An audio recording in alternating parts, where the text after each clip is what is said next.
A very pleasant good morning, dear readers. Welcome back to my channel, English Mentor.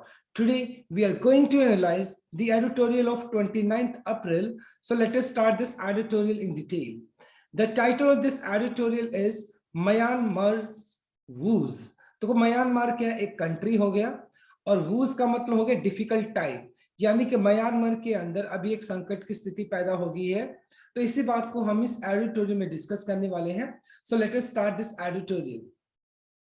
Silencing का मतलब है चुप करना।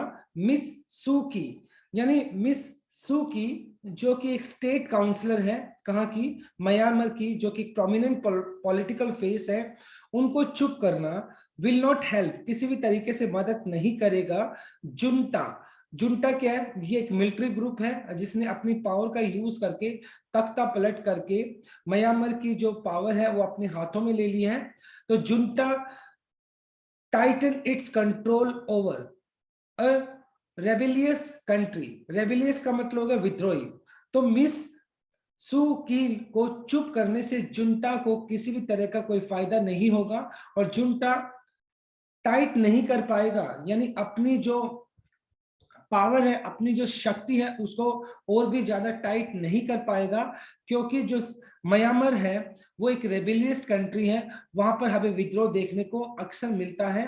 तो जिस तरीके से जुंटा ने तख्ता पलट किया है और मिस सू की को चुप करने की कोशिश की है, जिससे कि जुंटा अपना जो कब्जा है, अपना जो नियंत्रण है, वो म्यांमार के ऊपर बढ़ा सके, तो उससे मिस सू की को चुप करने से वो म्यांमार के ऊपर अपना कब्जा या अपना जो नियंत्रण है वो ज्यादा नहीं बढ़ा सकता है। द कन्विक्शन, कन्विक्शन का मतलब होता है किसी के ऊपर दोष को साबित करना। ऑफ ऑन सैन सू की, और कहीं ना कहीं मतलब जो सैन सू की है, उन्होंने क्या किया, उनके ऊपर दोष को साबित किया गया है। कौन सा दोष था?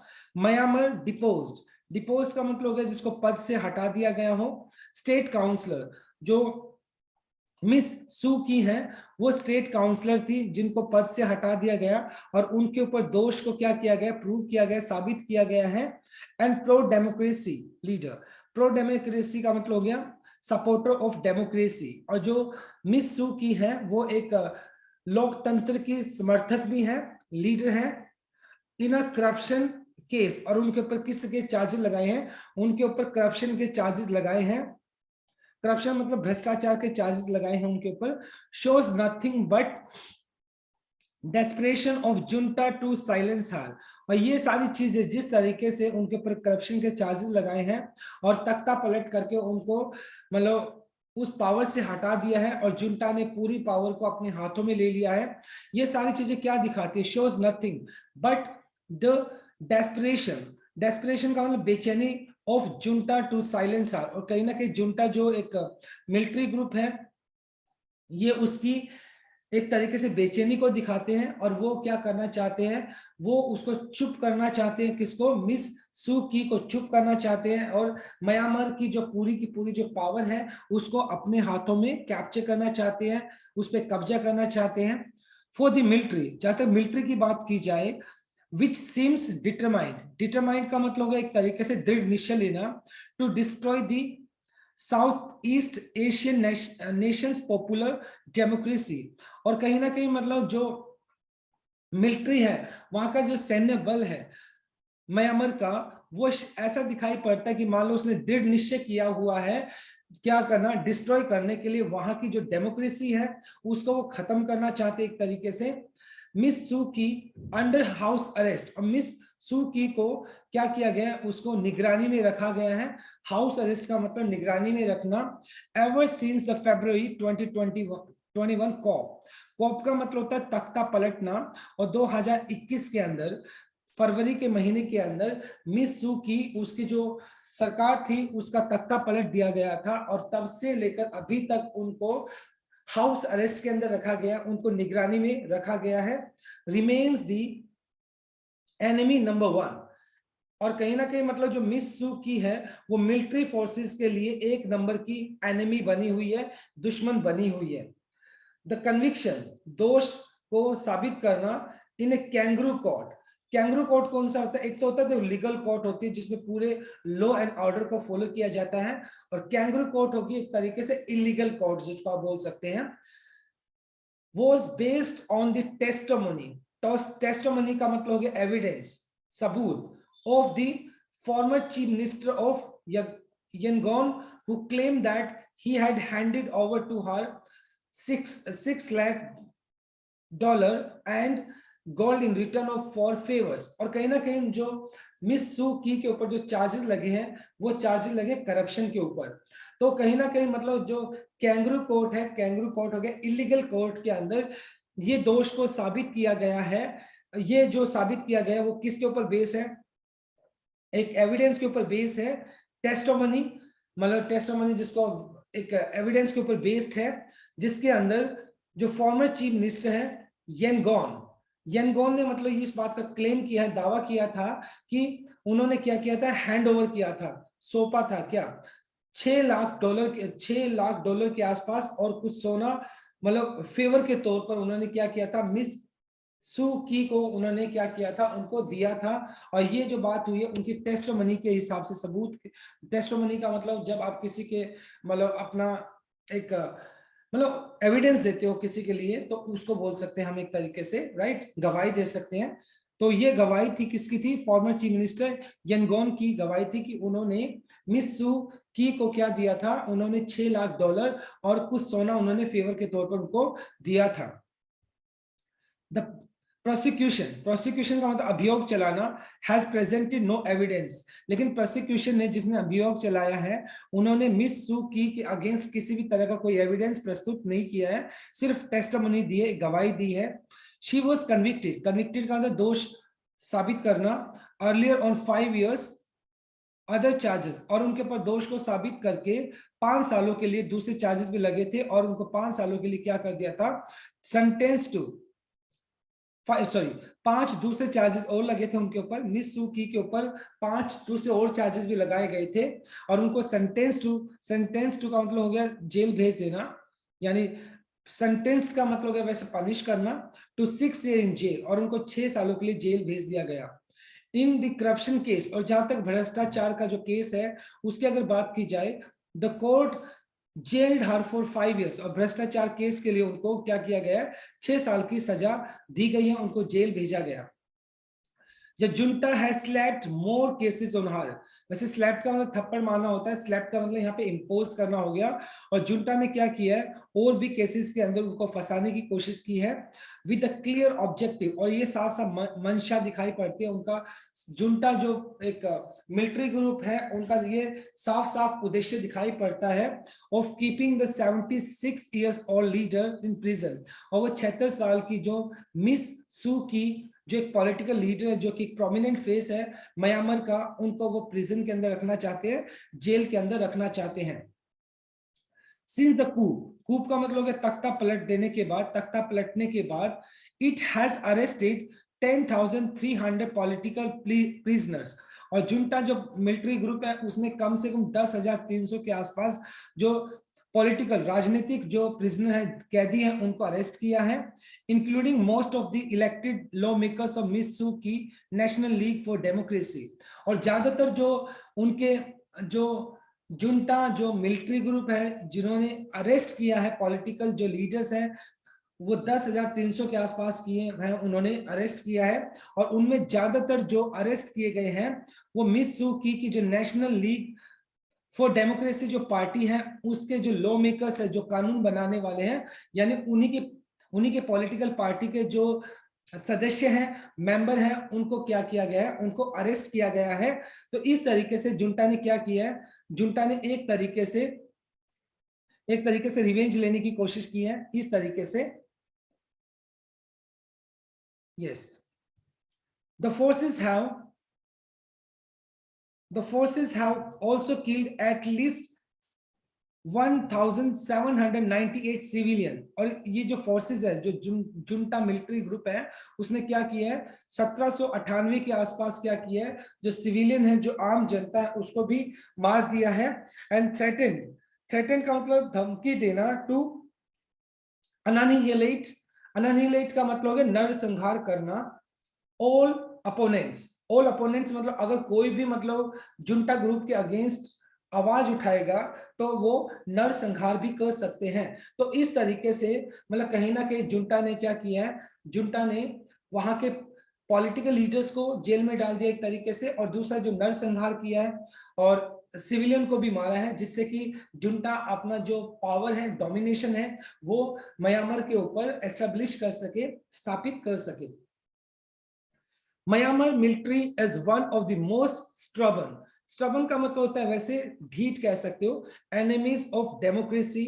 और म्यांमार की जो मिलिट्री है, जो सैन्य बल है, वो क्या है, एक ढीठ दुश्मन की तरह है, जो कि एक किसका दुश्मन है, लोकतंत्र की दुश्मन है, एंड बेसिक ह्यूमन फ्रीडम्स, और जो क्या जो एक आम इंसानों को जो आजादी मिलनी चाहिए वो उसकी भी दुश्मन है। And having ruled for nearly 50 years, और 50 सालों के आसपास जुंटा ने क्या किया, वहां पे राज किया है, using brute force.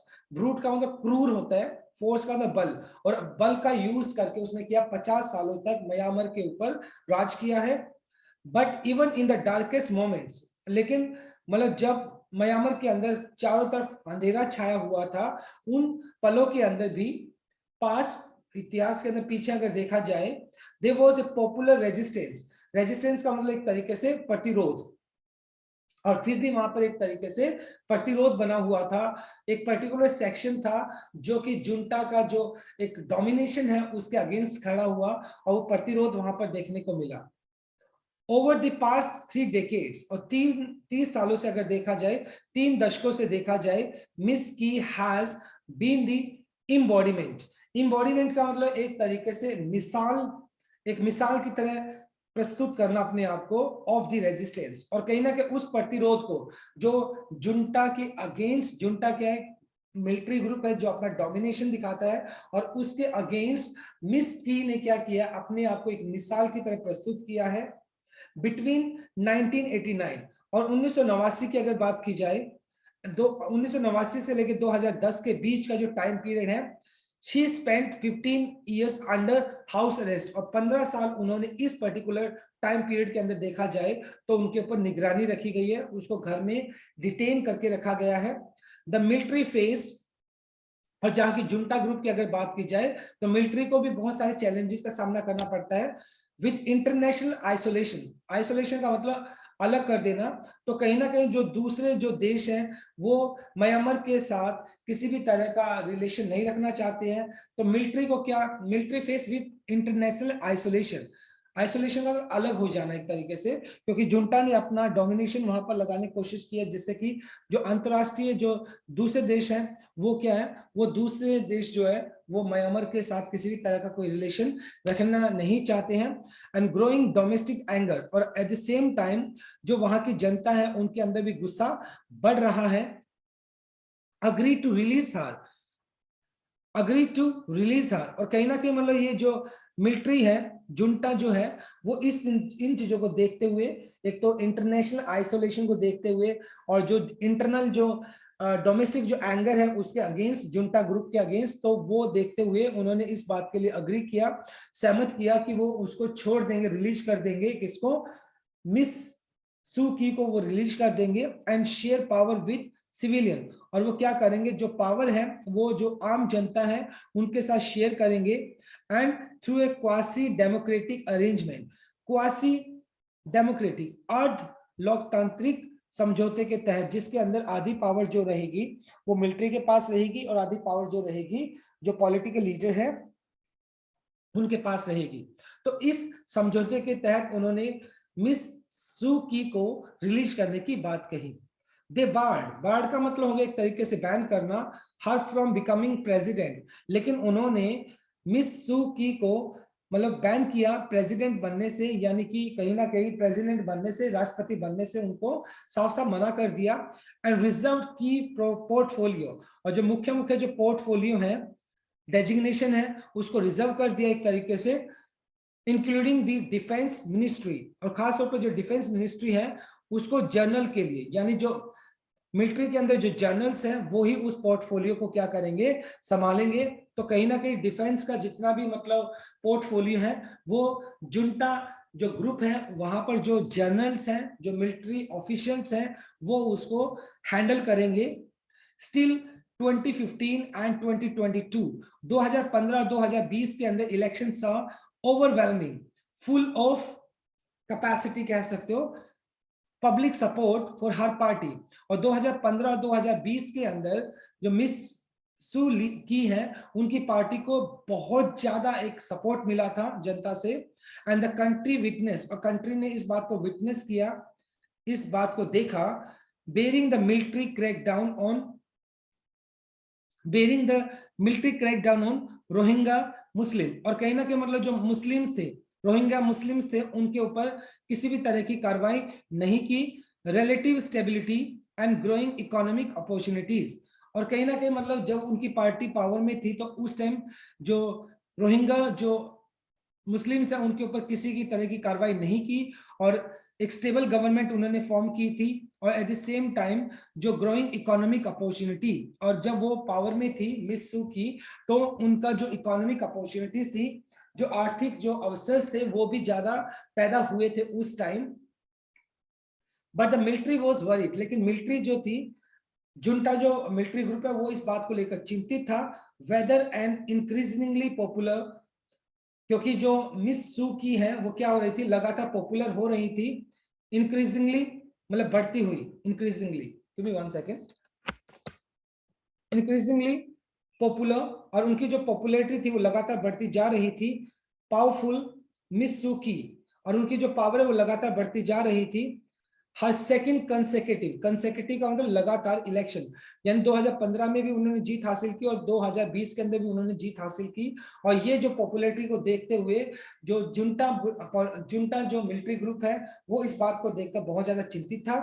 Would clip it's privilege, would clip का मतलब रिमूव कर देना, इट्स प्रिविलेज का मतलब जो फायदे उनको मिलते हैं। तो कहीं ना कहीं जो फायदे उस जुंटा ग्रुप को दिए हुए थे, तो वो कहीं ना कहीं उनको ऐसा लग रहा था मिस सू की उन सारे बेनिफिट्स को, उन सारे प्रिविलेज को क्या कर देंगी, खत्म कर देंगी। तो इसी डर की वजह से उन्होंने क्या किया, उन्होंने तख्ता पलट कर दिया।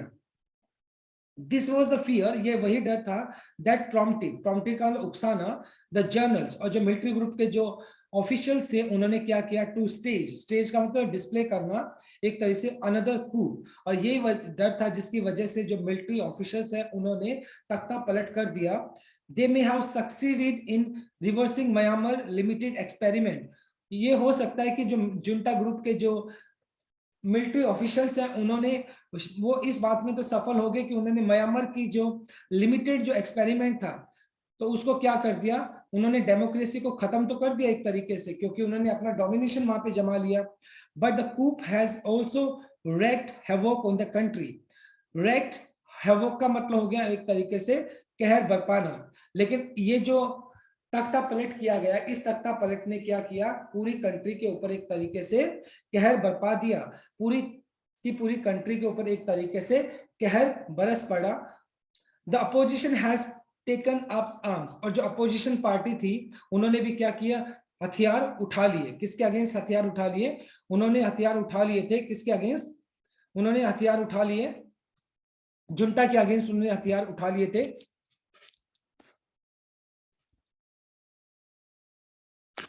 Yes, give me 1 second. Yes, and pushing the country to the brink of civil war। और कहीं ना कहीं मतलब जो अपोजिशन है उन्होंने भी क्या किया, हथियार उठा लिए, और जिसकी वजह से पूरा का पूरा जो देश है वो एक सिविल वॉर के अंदर, यानी एक गृह युद्ध की तरफ, ब्रिंक मतलब एज, किनारे की तरफ, और पूरा का पूरा देश क्या है, वो क्या हो गया था, गृह युद्ध की तरफ धकेल दिया गया।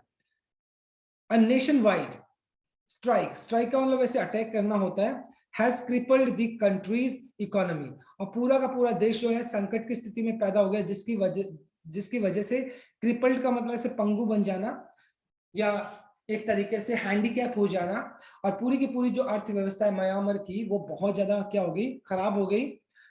The political opponents of the coup also have formed an alternative unity government। और कहीं ना कहीं ये तख्ता पलट जो किया गया, तख्ता पलट के अगेंस्ट जितने भी पॉलिटिकल अपोनेंट्स थे, उन्होंने क्या किया, एक यूनिटी के तौर पर उन्होंने गवर्नमेंट बनाने की कोशिश की, जिससे कि एक अल्टरनेटिव तैयार किया, जिससे कि जो जुंटा जो ग्रुप है, जो कि मिलिट्री ग्रुप है, अपने डोमिनेशन को क्या करता है, बढ़ा रहा है, तो उसको अपोज करने के लिए उन्होंने क्या किया, एक अल्टरनेटिव तैयार किया, एक यूनिटी गवर्नमेंट तैयार करने की कोशिश की। So far the military has managed to cling का मतलब चिपके रहना, ऑन टू पावर। और फिलहाल देखा जाए, फिलहाल तो जो मिलिट्री है उसने पावर को अपने पास रखा हुआ है थ्रू शेयर रिप्रेशन। रिप्रेशन का मतलब हो गया, रिप्रेशन का मतलब हो गया दमन करना, शेयर का मतलब बहुत सीवियर। यानी फिलहाल अगर देखा जाए तो जुंटा ग्रुप ने क्या किया है, पावर को अपने पास कैप्चर करके रखा हुआ है, लोगों को दमन किया है, but it's not the sustainable model.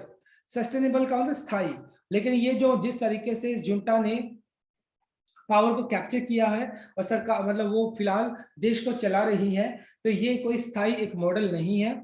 Even silencing, और जिस तरीके से वो मिस सू की को साइलेंस करने की कोशिश कर रहे हैं, चुप करने की कोशिश कर रहे हैं, वुड नॉट हेल्प, और वो जुंटा को हेल्प नहीं करने वाला किसी भी तरीके से, जिससे कि जुंटा अपनी जो डोमिनेंस है उसको टाइट कर सके और वो पूरे के पूरे देश के ऊपर अपना कंट्रोल बना सके। तो इस मिस सू की को चुप करने से वो देश के ऊपर क्या नहीं कर सकते हैं, कब्जा नहीं जमा सकते, उसके ऊपर अपना नियंत्रण नहीं जमा सकते हैं। ओवर डिवाइडेड, क्योंकि जो म्यांमार है वो ऑलरेडी डिवाइडेड है, बटा हुआ है, इम्पोवरिस्ड गरीब सा है, एंड रेबिलियस कंट्री, और एक विद्रोही देश है, जहां पर ये सारी की सारी चीजें वहां पर देखने को मिल रही है। राइट, तो एक बहुत ही इंटरेस्टिंग आर्टिकल था आज का हमारा, आई होप आपको समझ आया होगा। So my dear readers, this is all about from this article. Thanks for watching this video. Please do like, share, comment, and subscribe to my channel. Tomorrow I'll continue with another article. Till then, bye bye. Take care and have a nice day.